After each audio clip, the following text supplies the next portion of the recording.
tarde aos bravos que acabaram de sair de uma palestra sobre inadimplência, cobrança, etc. E continuam firmes para ouvir falar agora de fraude. Ou seja, é o pessoal resistente, é o pessoal ouro grosso, é o pessoal que está realmente interessado em ver aquilo que não é o bright side desse mundo do crédito, né? É o dark side, que faz parte da nossa realidade. É por isso que a gente ouviu esse painel anterior, muito interessante, e vai ter esse painel agora aqui com dois especialistas. Eu vou começar pedindo já para eles se apresentarem e falarem da sua ligação com esse tema, né, da fraude, seu histórico, sua empresa atual, sua atuação, mas enfim, antes de tudo, mostrar o quanto eles têm de experiência, têm de bagagem para falar desse assunto. E depois eu me apresento também. Por favor, Pedro. Boa tarde, pessoal, tudo bem? Bom, eu sou o Pedro Tavares, eu sou superintendente de produtos da vertical de antifraude da Boa Vista, que é uma empresa agora uma empresa do grupo da Equifax no mundo. A Equifax adquiriu recentemente 100% da Boa Vista, e a Boa Vista havia adquirido em 2021 uma companhia chamada Conduto. E com a aquisição da Conduto, a gente criou uma vertical de negócios de antifraude, colocando lá toda a capacidade técnica, tanto que a Conduto já trazia, né, da startup, de tomada de decisão, real-time analytics e antifraude para e-commerce, junto com a capacidade de analytics do gestor de base de dados, que já era bom. Maravilha, vocês veem que é alguém que é do ramo, né? Alguém que entende do assunto e alguém que vai estar pronto para responder as perguntas que vocês fizerem ao final aqui do nosso bate-bola. E continuando aqui, outro expert, o Renato. Por favor. Obrigado pelo expert. A responsabilidade aumenta, né? Bom, meu nome é Renato Virtus, eu sou CEO da Correct Data e tenho o prazer de patrocinar o evento, e também da Vetera. São duas empresas que se complementam, né, dentro do ciclo de análise de risco, de crédito, né? Falando um pouquinho de mim, bom, eu vim do mundo de birôs, inclusive conversando com o Pedro aqui, descobrimos que fomos ex-Equifax lá em 2005, né? Os cabelos meio branco aí, e que virou Boa Vista, agora voltou a ser Equifax de novo, né? Então, todos nós lá no time da Correct Data somos oriundos de birôs, né? Basicamente Serasa, Boa Vista, SPC, alguns da B3, né? Somos também executivos lá, trabalhamos junto com o SNG, né? Do Sistema Nacional de Gravames, que cuida do financiamento de veículos. E a Correct Data é uma empresa dedicada para mitigar risco de fraude, né? Basicamente, a nossa missão é oferecer dados e informações com inteligência embarcada para mitigar o risco dentro de todo o ciclo de crédito, com um pouco mais de especificidade em veículos, né? Então, veículos é uma vertical que a gente acabou se especializando, né? E aí se dão já quase 20 anos, né? Trabalhando focado nisso, e aí para bancos, fintechs, seguradoras, né? Todo o mercado da cadeia automotiva, né? Que a gente vai poder falar um pouquinho, né? Das fraudes, um pouco dos desafios que a gente tem no dia a dia, que não são poucos. E a Vetera, que é a empresa que faz o registro do contrato das garantias, né? Então, uma vez validado na Correct Data, toda a parte de informações, né? A gente tem certeza que os dados e a garantia está correta, a gente faz o registro propriamente dito no SLG do Gravan, e em mais de 20 estados a gente constitui a garantia naquela operação de crédito, né? A gente vai ter um pouquinho de oportunidade de fala. Obrigado. Excelente. Como eu disse, dois experts, eles comprovaram isso, né? Mostrando aí o currículo deles, a experiência deles no segmento, experiências amplas e específicas, detalhadas também em alguns subsetores, até porque esse fenômeno da fraude é muito amplo, é muito sofisticado, é muito complexo, ele tem vários anos, e longe da gente aqui nesse painel querer esgotá-lo. Nós vamos explorar alguns aspectos da fraude. Mas como eu prometi também, eu queria me apresentar. Meu nome é Boanerges, eu tenho 42 anos de experiência profissional, tenho 20 como executivo, fui diretor da Credicar, depois da CSU, Carnicista, vice-presidente da Visa, E há 22 anos eu lidero uma empresa de consultoria, que é a Banesio Companhia Consultoria, especializada em serviços financeiros. Então, eu não sou um expert em fraude, mas eu lido com esse tema junto com outros temas, vários outros temas do mundo de serviços financeiros, ao longo desses 42 anos de experiência.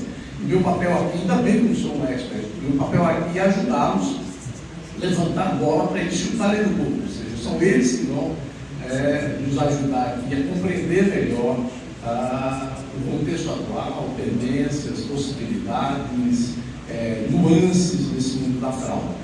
E eu queria exatamente pedir que o Renato conversasse, falando um pouco do panorama, assim, como é que está a situação da fraude atualmente no Brasil, outros segmentos que você queira abordar com mais detalhe, etc., para que a gente tenha uma referência de onde veio e de onde estamos atualmente nesse assunto. Perfeito. Bom, acho que todos aqui, o evento todo praticamente, apesar de ser muito dedicado à questão da tecnologia, a gente vai falar bastante também, inteligência artificial, machine learning e outras aplicações, mas a questão da fraude, acho que é notório, todos sabem, ela só aumenta. Então, e é impressionante, e a gente se assusta, inclusive, com o teor de inovação que você tem também nas fraudes. Então, a gente... É aquela história, é sempre correndo atrás do gato correndo atrás do rabo, ou vice-versa. Então a fraude ela avança numa velocidade muito grande também, Então, e o desafio, eu costumo dizer, é polícia, O mundo não vive sem polícia. Então você vai acabar um dia? Não sei, tomara, mas sempre que você desenvolve padrões, você consegue suprir e dar conta de certas fraudes e padrões de fraudes, que a gente vai falar um pouquinho, vem outra novidade. Então, vem uma fraude que você não esperava. Então, falando um pouquinho agora da nossa realidade, então, um exemplo disso, por exemplo, é veículo 0 km. Então, eu, sei lá, ao longo de 20 anos trabalhando com isso, não era comum que a gente tinha, por exemplo, fraudes com veículo 0 km. Veículo usado, seminovo, como era? Vocês imaginam, você tem todo tipo de problema, alguns de vocês também são profissionais que atuam nesse mercado, você está sujeito a todo tipo de problema, porque é uma garantia que, pela própria característica, é um bem imóvel, ela se movimenta, diferente, por exemplo, de um imóvel que está parado, que onde está, não vai sair dali, e está num cartório específico. O bem imóvel não, o veículo, o sujeito financia em São Paulo, ele está rodando no Acre, então você tem muito menos controle. Aqui no painel anterior, eu vi um pouquinho do pessoal comentar sobre isso, desafios de busca e apreensão e tudo mais. Então você sempre teve historicamente muita fraude vinculada a esse veículo usado, seminovo, pela própria característica de problemas que vem. A gente vai abordar um pouquinho. Agora, o veículo zero, que teoricamente aquele que está na montadora, que o banco está financiando, ele ainda está no RP muitas vezes, ele nem existe aquele bem, E você tem quadrilhas especializadas, você tem uma turma que pega aquele chassi, intercepta e já, antes mesmo dele figurar dentro do órgão de trânsito, que é a autarquia responsável pelo licenciamento, a exemplo do cartório no imóvel, os DETRANs no caso, com o veículo. E você já percebe ali várias ações de fraudes, que não era uma coisa comum. E se por um lado, obviamente, aí eu costumo dizer, talvez se a gente morasse na Noruega, na Finlândia, talvez não existiria uma empresa com uma corrente data. Acaba sendo uma oportunidade, a gente vai se dedicar para tentar mitigar os riscos, quer dizer, acaba sendo oportunidades, entre aspas, para que a gente vá atrás e desenvolva novos produtos, novas soluções em dados para mitigar esse risco, Mas respondendo a sua pergunta, a velocidade é muito grande e a gente tem percebido nichos novos de atuação desses fraudadores, de novo, em nichos e mercados que eles não atuavam há pouco tempo atrás, Ou seja, crescendo bastante e se sofisticando, o fenômeno da fraude. Mas Pedro, por favor, como é que você responde essa questão sobre o cenário atual da fraude no Brasil? Bom, eu achei bem curioso a inclusão do carro zero, do veículo zero como alvo de fraude, que é uma coisa nova. Mas o que a gente observa, e aí, falando um pouquinho dos problemas de fraude que a gente combate, né, a gente combate grande fraude de transação de cartão não presente, carteiras digitais e cadastros, né, criação de personagens, aí, contas laranja, criação de contas novas. E o que a gente percebe é que assim, a gente não tem o fraudador, ele não é aquele cara que trabalha sozinho, escondido, de madrugada, não é isso daí, são organizações mesmo, e são organizações que elas vão investindo, reinvestindo parte dos ganhos, né? Deve ter reunião de conselho, deve ter tudo que precisa mesmo para funcionar, deve ter ação, né? Entre alguma bolsa ali de valores e tal. Mas a organização criminosa que está por trás da fraude, ela vai se sofisticando e ela também vai investindo conforme o retorno que ela vai obtendo. Então, se ela encontra dificuldade em praticar um tipo de fraude que antes era mais fácil, ela vai se desenvolvendo, vai caminhando para outro ramo. Então, se você não encontrava no carro zero e agora encontra, é porque provavelmente tudo melhorou. Melhorou a forma de controle dos padrões das fraudes que antes eram identificadas. E aí é uma corrida sempre. E eu tive num evento recentemente, junto até com o Márcio Contador do Banco Central, porque a gente está no meio de um movimento, de uma regulamentação, e todos os bancos precisam compartilhar, né, os dados e sinais de fraude. E o que é isso? Né? É uma ferramenta nova para o mercado todo para combate à fraude. Isso começando, vai ficar um pouco mais difícil para o fraudador e para os times, né, das organizações criminosas a praticar aquele tipo de crime. Vão correr para outra atividade que remunere. E a minha crença é que em algum momento a próxima atividade será uma atividade ilícita, né? Porque vai passar por um caminho e aí vai chegar no momento onde a próxima vai ser ilícita. Então, eu vejo um cenário sempre de evolução, a tecnologia dá muito combustível, tanto para o combate quanto para o ataque, né? As tecnologias acessíveis, o barateamento, o processamento de dados e tudo mais, dá combustível para os dois lados, mas a verdade é que a colaboração das companhias tem sido cada vez maior. E aí, por aí, eu vejo um caminho mais próspero no combate à fraude efetiva. Excelente, obrigado. Você tocou em vários pontos importantes, eu vou destacar só três aqui, do fim para trás. O aspecto da colaboração, que a gente vai explorar certamente aqui. O aspecto da tecnologia, que é central, é o título do nosso painel, é exatamente esse assunto, o combate à fraude no mundo técnico, no mundo tecnológico, as várias tecnologias a serviço do crime de um lado e a serviço do combate ao crime, do fenômeno da fraude. E também o aspecto da profissionalização do mundo da fraude, né? Quer dizer, não são agentes independentes, isolados ou ingênuos, são altamente profissionais, focados e que vivem pesquisando, buscando e colaboram também entre si, evidentemente, para atingir os seus objetivos. Mas certamente vocês vão poder ilustrar isso melhor daqui para frente. E aí, antes de entrar nos aspectos da tecnologia, que vão integrar aqui, vão dar o significado do combate à fraude, eu queria que vocês fizessem algum comentário sobre uma comparação do Brasil com outros países, ou com outras regiões, etc. Como é que a gente está?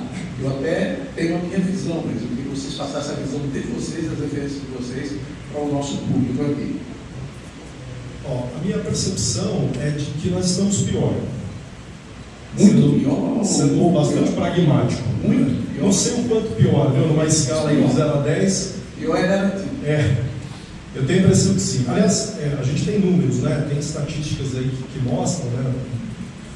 no mundo que, de fato, inclusive recente, né? A gente está vendo uma análise que, enquanto o mundo melhora, a gente piora, né? E, bom, enfim, acho que precisaria dar uma olhada nessa pesquisa mais a fundo, porque, obviamente, a gente é um país, né, população muito maior, continental, mais de 200 milhões de habitantes, é natural, frota, e aí falando um pouco do nosso mercado de financiamentos, né, quer dizer, 500 mil financiamentos mês, 6 milhões de financiamentos ano, 1,5 milhão de vendas de veículos, quer dizer, os números são grandes, né? Então é natural que, estatisticamente, você também tenha mais problemas nesse universo de números maiores, superlativo, né? Ou seja, a gente é uma das maiores frotas, por exemplo, de veículos do mundo.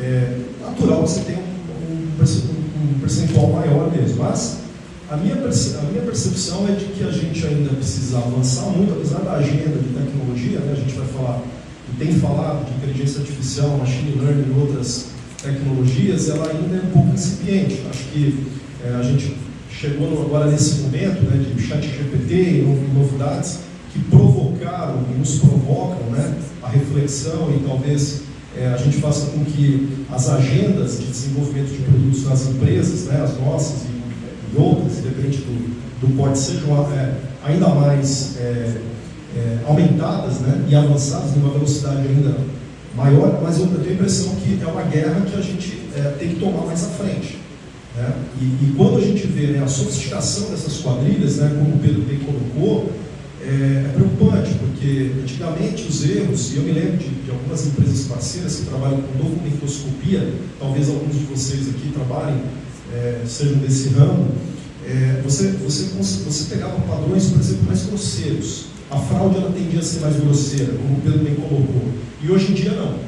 Hoje em dia você observa quadrilhas, né, e organizações mesmo, com muita tecnologia, muita inteligência aplicada nesses golpes, que por vezes se iguala à mesma tecnologia e inteligência que você tem dentro da própria empresa. Quer dizer, então você imagina que você tem um inimigo do outro lado do muro que bate com você com as mesmas armas que você, quer dizer, praticamente com o mesmo nível de conhecimento. Antigamente, a minha percepção era de que existia mais um gap, né? Quer dizer, as coisas eram um pouco mais, para usar um palavreado um pouco mais toscas, né? Mais simples ali, você pegava erros mais grosseiros, digamos assim, né? E hoje não. Hoje você precisa não só da documentoscopia, mas de toda uma coleta de dados, de inteligência embarcada, né? Que é um pouco que a gente se preocupa em fazer com algoritmos, né? Que entendem padrões cada vez mais sofisticados, né? E aí, de novo, e aí esse talvez seja um desafio, que não é porque não está conforme que seja uma fraude. Talvez esse seja um desafio grande, né? Às vezes você pega irregularidades que não necessariamente são fraudes, né? E esse é o desafio, né? Quer dizer, no sentido que fica menos evidente a fraude, né? Porque ela é mais sofisticada, ela é mais bem desenvolvida. Então, me parece que o Brasil ainda tem uma agenda grande, tem que avançar muito nessa parte, principalmente de tecnologia, de tratamento de dados, enfim, né? E considerando bem com a agenda do LGPD, né? Que por vezes existe um limiar ali que ele é sensível, né? Porque, obviamente, você vai precisar tratar de dados em última análise, não tem como você mitigar risco de fraude sem que você tenha acesso a dados, mas esses dados sejam respeitados dentro da legislação vigente de LGPD e outras preocupações, né? Então, a minha visão é otimista do ponto de vista que a gente tem muito trabalho para fazer, mas o cenário ele é preocupante. Eu acho que é uma agenda que a gente vai ter que se esforçar muito ainda com suar a cabeça para chegar junto desses desafios. É por isso que vocês estão aí no setor, é por isso que vocês estão fazendo o que fazem, todas as equipes, etc., para fazer a diferença. Pedro, você compartilha essa visão do Renato, que no Brasil a gente está pior do que outros países, e se é pior, é pouco, muito pior. Bom, pensando nas transações de cartão não presente, né, são índices que as bandeiras divulgam e tal, a gente tem assim, no segundo lugar, né? A gente é o segundo lugar, a gente perde no México. Segundo lugar entre os piores. Historicamente, Os piores, né? as maiores taxas de chargeback, as maiores taxas de fraude. É o segundo lugar mais procurado pelos fraudadores, onde menos consequências isso a fraude não tem. Então, eu acho que tem uma relação muito forte com as consequências, com o que acontece depois, né, de identificado, depois de percebido, coisa que a delegacia de crimes cibernéticos tem trabalhado bastante, e o próprio Banco Central fez um trabalho muito importante no ano passado, que culminou na resolução conjunta do presidente agora. Trabalho esse de inspeção dentro dos bancos, reunindo 650 instituições financeiras e apontando cerca de 100 mil usuários, 100 mil documentos sensibilizados para algum tipo de fraude, e estudo esse que apontou para três grupos criminosos que sofreram consequências e tiveram seus crimes de alguma forma listados e punidos. Então, assim, tem muita coisa para andar ainda, existe muitas chances de melhoria, até porque a gente tem 3 vezes mais a nossa taxa de chargeback por fraude, um pouco mais de 3 vezes a taxa dos Estados Unidos. Então, naturalmente, aqui se investe mais em tecnologia de antifraude do que lá nos Estados Unidos, e a gente é mais ou menos a metade da taxa de chargeback lá no México. Então, eu acho que tem um cenário de combate à fraude que é muito importante. A gente vê as autarquias direcionando, Delegacia de Crimes Cibernéticos e Banco Central atuando para viabilizar a identificação e as consequências sobre os crimes. E a gente tem também soluções de mercado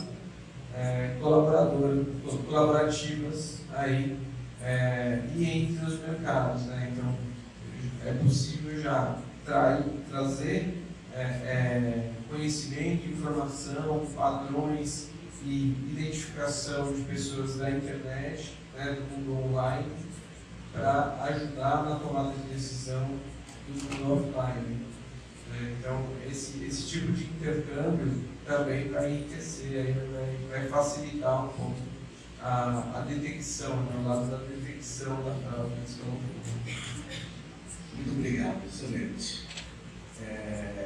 Isso vai corrupção, tá? É pena que a gente tem pouco tempo, a gente tem um pouco mais de 15 minutos aqui para dentro, mas a gente vai falar agora um pouco mais do tema, vai integrar mais o fenômeno da fraude, já foi muito bem caracterizado em grandes pinceladas, em grandes linhas, e com referências locais e comparações internacionais. Falar agora sobre tecnologia, ou seja, o que a tecnologia já faz, já vem fazendo diferença na gestão, na prevenção, na repressão, na fraude, e o que ela pode vir a fazer daqui para frente. Que tipos de tecnologias já vêm sendo adotadas e podem ser adotadas daqui para frente? Bom, acho que esse é o ponto, Laures? Assim, na Correct Data, como é que a gente pensa assim, o processo? De fato, fraude, como acho que todos sabem, não tem bola de prata. Então, não tem remedinho que você toma e está resolvido o problema. Então, como é notório, o que a gente aposta na Correct Data é numa esfera, a gente costuma dizer que a gente é um shopping de dados, a gente tem um conjunto de dados e informações. Então, acho que o primeiro ponto é você trabalhar com uma matriz diversificada de dados, porque uma coisa que a gente percebe no dia a dia, aqui, dificilmente o fraudador ele vai acertar em todos os pontos. Pode ser que isso um dia aconteça. Hoje, a gente percebe que em algum ponto, em alguma medida, ele vai falhar. Então, um conjunto, uma esfera de dados que se complementam, que dados tradicionais dos birôs, né? Do Serasa, Equifax, Boa Vista, SBC, a Correct Data, por exemplo, a gente trabalha com um arsenal muito grande de dados, que é uma empresa de Big Data, que a gente vai participar de outras informações que muitas vezes não deu tempo, o fraudador não conseguiu olhar para todos os detalhes, né? Então, quando ele pegou aquele documento falso, ele vai ter uma ação sobre aquilo, né? Se utilizando de dados falsos, por exemplo, mas a gente tem como bater com outras informações, histórico de crédito, ele tem como checar o histórico de crédito da pessoa, né? Onde ele tomou o financiamento, em que banco, em que situação, uma alienação, arrendamento, uma reserva de domínio anterior, algumas perguntas randômicas que você faz para ele, se ele não responder em questão de, por exemplo, de minutos, tem coisa errada. Se você não responde o nome da sua mãe, em 2, 3 minutos tem alguma coisa errada, vocês concordam? O nome da sua mãe você tem que me dizer em 2 minutos, segundos. Né? E outras informações que você pode cruzar. Ah, mas o nome da mãe também fraudou. Bom, tudo bem, o financiamento. Você tomou um financiamento há 2 meses atrás, pelo Banco Itaú, uma alienação fiduciária, a primeira parcela do Itaú. Então, o desafio é você ter um conjunto de dados, fazer com que esses dados se organizem de uma forma, e aí, obviamente, que você quer diminuir o recurso humano, e aí que entra a tecnologia da inteligência artificial, para que todos esses dados combinados em modelos, você consiga tomar decisões assertivas sobre isso. Né? Então, na minha visão, eu acho que a primeira coisa é trabalhar com dados que se complementem numa análise bastante assertiva, porque, de novo, né, dificilmente a fraude vai conseguir tapar todos os gaps desse processo. E o segundo ponto, aí falando de inteligência artificial e machine learning, um pouquinho do que a gente implementa na Correct Data, da identificação de padrões. Né? Então, o que a gente sempre faz é identificar uma fraude e explicar para a máquina, né? E aí sempre lembrando, a gente fala de inteligência artificial, né? A máquina não pensa sozinha, né? Quer dizer, a inteligência artificial somos nós que alimentamos a máquina. Aquilo que você, aliás, é um dos grandes pontos aí do chat GPT, né? Que o pessoal brinca. Então, se você, obviamente, der a comida errada, né? Der a informação errada, não vai dar a decisão errada. Né? Então, essa alimentação da inteligência artificial é muito importante. Então, em termos práticos, na medida que você detecta uma fraude, você fala para a máquina, isso é uma fraude. Quando vem outro caso, reforça. Quando vem outro caso, reforça. E aí, obviamente, eu não sou estatístico, né, gente? Eu preciso achar um time aí, os meninos, os universitários que dominam o assunto, mas de modo geral, né? Então a máquina ela começa a aprender e aí machine learning mesmo, quer dizer, cada vez que uma fraude nova vem, ela reforça aquele modelo, né? E aí falando um pouquinho do nosso mundo de financiamento e crédito para veículos, olha, esse chassi na 6ª posição, para não ficar muito técnico, né? Os caracteres alfanuméricos, em vez de A tinha que ser B. Então isso aqui não corresponde à realidade, isso aqui foi alterado. Seja proposital, seja por erro humano. Há que se considerar também um erro ali no processo. Mas ele vai gerar um alerta. Isso aqui está não conforme. E à medida que você confirma que aquilo realmente é uma fraude, você explica para nós, isso é uma fraude. E ela vai constituindo padrões. Né? E aí, numa base de 116 milhões, por exemplo, de garantias, né, em veículos, ela vai construindo aqueles padrões e vai te dando as assertividades. Ao ponto de que hoje, na Correct, a gente tem isso. Olha, isso aqui tem 90%, por exemplo, 88% de ser uma fraude. Tá? E aí você vai trabalhar com índices de assertividade. E talvez o desafio, né, mas o que a gente falou você já tem os padrões estabelecidos, mas sempre vão ter fraudes novas. A exemplo do que eu falei de veículos novos, ou de novas situações, né, de nota fiscal, por exemplo, de veículo novo, que consta do CNPJ fraudado, em vez do CNPJ para quem foi faturado, enfim. E aí você tem que fazer um conjunto de validações. Então você está o tempo todo aprendendo, gerando novos padrões, né, consolidando os que já existem, e como a fraude, Pedro falou aqui, está sempre evoluindo, você está sempre criando novos padrões. Né? E o que me parece, Pedro fala bastante da resolução, né, conjunta das 06, traz esse grande benefício desse compartilhamento. Né? E acho que vocês sabem, assim nasceu uma Serasa, o próprio conceito, né, do birô, a Serasa na década de 60, né, mas ela nasceu com esse princípio. Se a gente se unir, se a gente trocar informação, é mais eficiente. Né? Quer dizer, o conceito da gente trocar informações torna o processo mais eficiente. Né? Então, esse é o terceiro elemento que eu acho que tem a somar nesse processo. Excelente. Está ficando cada vez mais claro porque o nome da sua empresa é correto. Dados corretos, né? Assertivos, que respondem às necessidades, que ajudam a prevenir riscos. Mas, Pedro, por favor, o que você nos fala sobre tecnologia e fraude? O que tem a ver uma coisa com a outra? Bom, a forma o desafio, puxando aqui da fala do Renato, o desafio para conseguir aprender, conseguir detectar os padrões, é o desafio da coleta dos dados e o bom encaminhamento, o bom tratamento. E para isso, nos últimos 5 anos, a gente teve um avanço impressionante de capacidade computacional e de capacidade de tratamento de dados não estruturados, e isso tudo viabilizou a formação de grandes domínios de informações para treinamento de modelos. Se for observar, por que o ChatGPT virou um grande, saiu da casca, qual foi o momento onde a OpenAI vai lá e coloca o ChatGPT de maneira contundente no mercado? Quando o treinamento de modelo passa a usar mais de milhões de variáveis, quando o algoritmo passa a ter mais de milhões de variáveis ali em treinamento. Só que imagine que para você se utilizar desse modelo, você precisa ter outros universos de informações muito grandes e conseguir identificar os padrões de boas transações e de más transações. Tentando fazer isso genérico, sem ser especificamente no mercado de transações, mas vou precisar dar um exemplo aqui. Hoje a gente toma decisões de aprovar ou negar uma transação no e-commerce, desde um lápis, desde uma assinatura de um streaming de R$15, que acontece todo mês, até um celular de última geração que você compra